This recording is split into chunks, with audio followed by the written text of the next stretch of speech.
ए दिल तुझे कसम है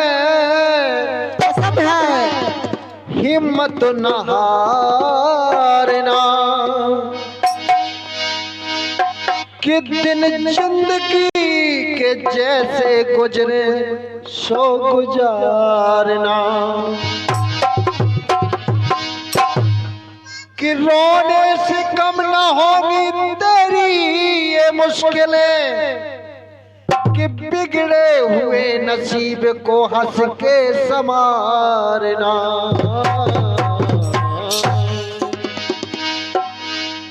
तो गीत है लम्हा ने कहा कि हम तुमसे मोहब्बत करके दिन रात सनम सोते हैं। हम तुमसे मोहब्बत करके सनम दिन रात सनम सोते हैं। हम तुमसे मोहब्बत करके तेरा सनम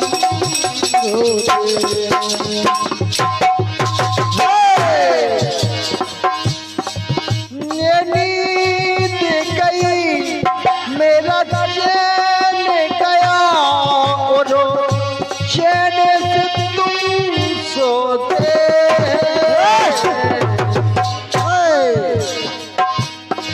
मेरी नींद गई मेरा चैन गया और चैन तुम सोते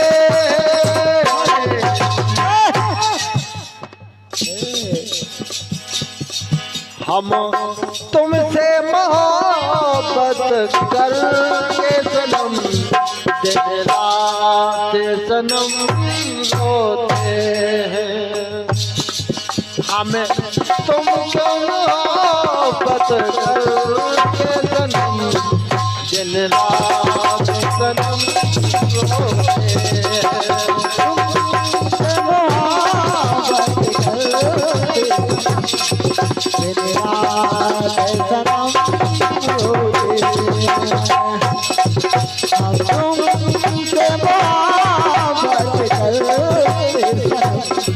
दिन रात सनम रोते हैं। हाँ हाँ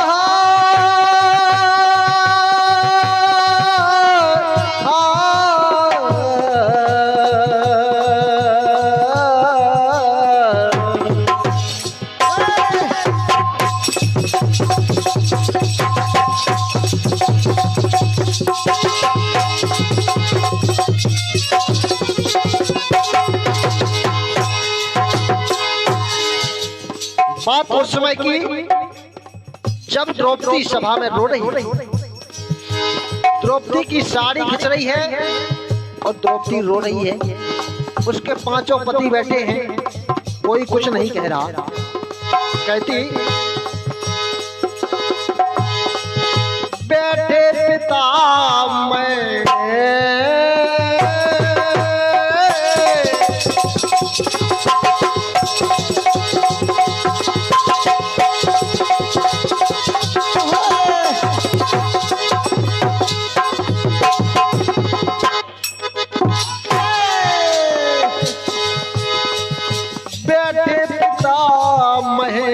और दौड़ा चार है बीच में पिता बैठे वहाँ और एक बाजार है।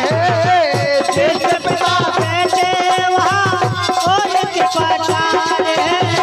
बीच में पिता बैठे वहाँ और एक बाजार है।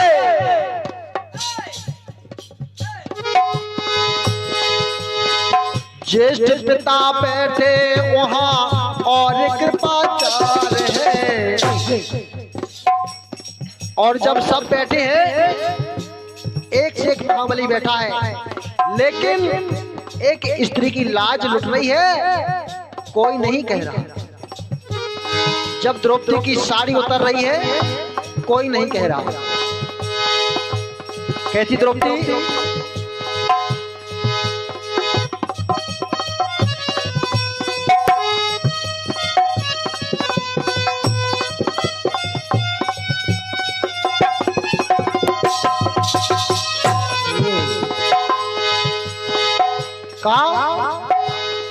करती बंधन करुणा कर से आंसुओं से धरा धोती है। तब कोई कुछ नहीं कह रहा तो द्रौपदी भगवान को पुकारती है। कहती, करती बंधन करुणा कर से आंसुओं से धरा धोती है।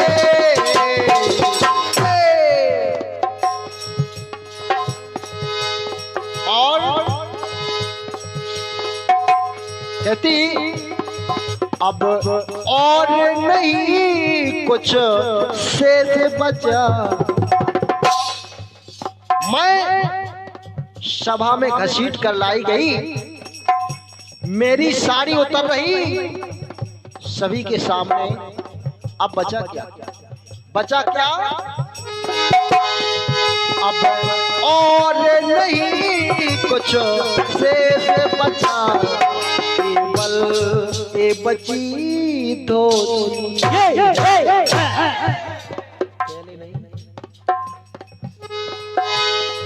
हे कन्हैया, मेरा सब कुछ चला जा रहा है, अगर बचा सको तो अब मेरी लाज बचा लो। कहा, अब और नहीं कुछ शेष बचा, केवल ये बची धोती है। तो करती बंधन करुणा कर से आंसुओं से धरा धोती है।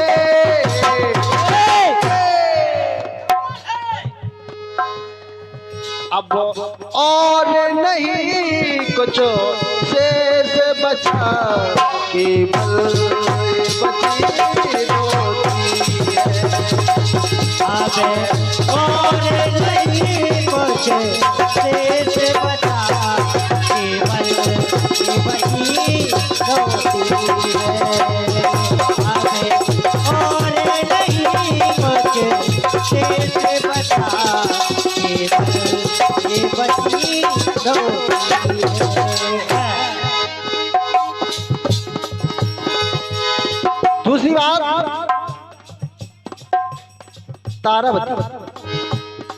तारावती जिस समय उसका पुत्र रोहित को सर्प ने डस लिया, जब सर्प ने डस लिया उसका हाल हुआ क्या? रोती बिलखती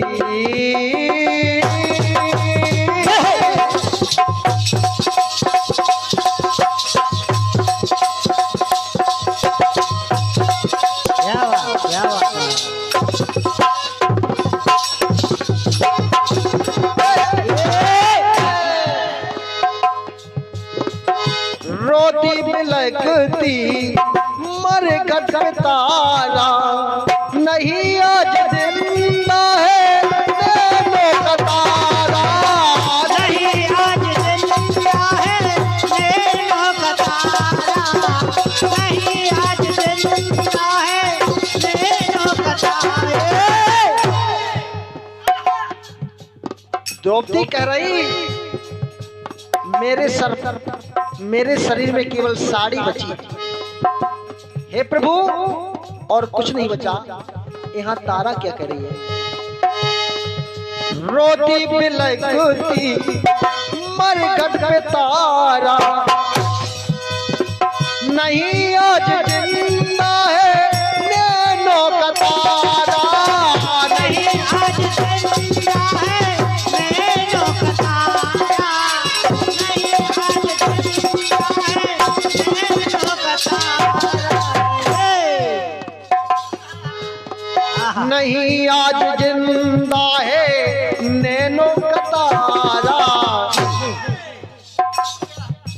और कहती अब मरघट पे रो रही है। वहां उन्हीं के पति हरिश्चंद्र पहरा दे रहे हैं। तो कहती है कि हे स्वामी, ये अपना लाल है, इसको सर्प ने डस लिया, इसको जलाना है। हरिश्चंद्र कहती है नहीं, क्यों? यहां मेरा पहरा है, अगर जलाना चाहती हो तो यहां कर का टका देना पड़ेगा। रानी कहती कि स्वामी, वैसे भी पहले हमसे सब कुछ छिन गया, अब हमारे पास बचा ही क्या? ऐसा क्यों कहते हो? आपका पुत्र है। कहा नहीं, इस समय मैं दूसरे का।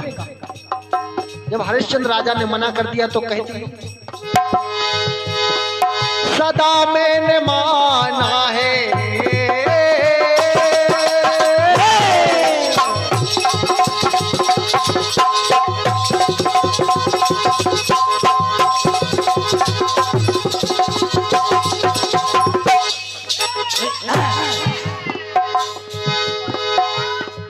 कहती तारा, हे स्वामी, सदा मैंने माना है आपके वचन को, आपकी बात को मैंने कभी नहीं टाला।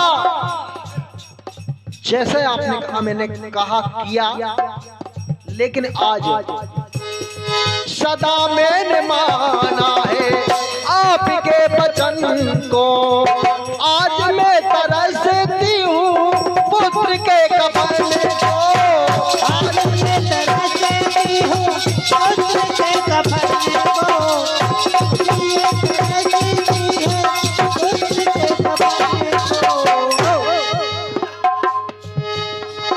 आज मैं तरसती हूँ पुत्र के कफन को। बोले स्वामी, पुत्र का शव रखा हुआ है, कहां से कफन लाऊं, कहां से कर लाऊं?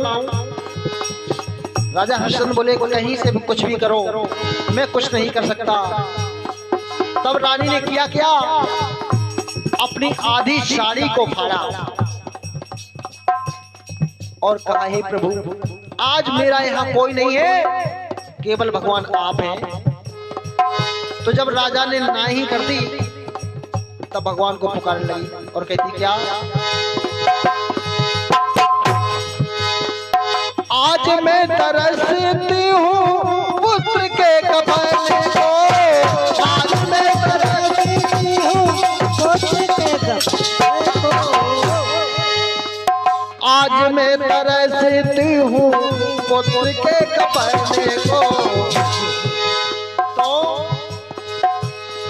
करती बंधन करुणा करते, आंसुओं से धरा धोती है। क्या बात? कहती तारा, जब आधी साड़ी फाड़ करके राजा को देती तब उन्होंने जलाने के लिए कहा। तो कहती हे प्रभु, आज मेरे स्वामी भी मेरे नहीं है, मेरा पुत्र धोखा दे गया, समय कैसा विपरीत है। तो अब और नहीं कुछ शेष बचा, अब और नहीं कुछ शेष बचा, आधे तन में धोती है। ये बात, हे स्वामी, मेरे आधे तन में धोती बची है। देखिए, एक नारी को क्या ये शोभा देता है? लेकिन क्या करें, पुत्र रखा हुआ है, करना तो पड़ेगा ही। अब और नहीं कुछ शेष बचा,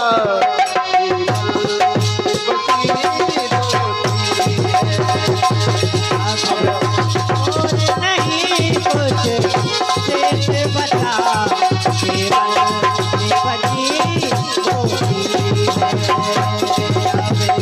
और नहीं कुछ शेष बचा, आधे तन में धोती है। कुछ शेष बचा हमारे तन में ज्योति है अब और नहीं कुछ शेष बचा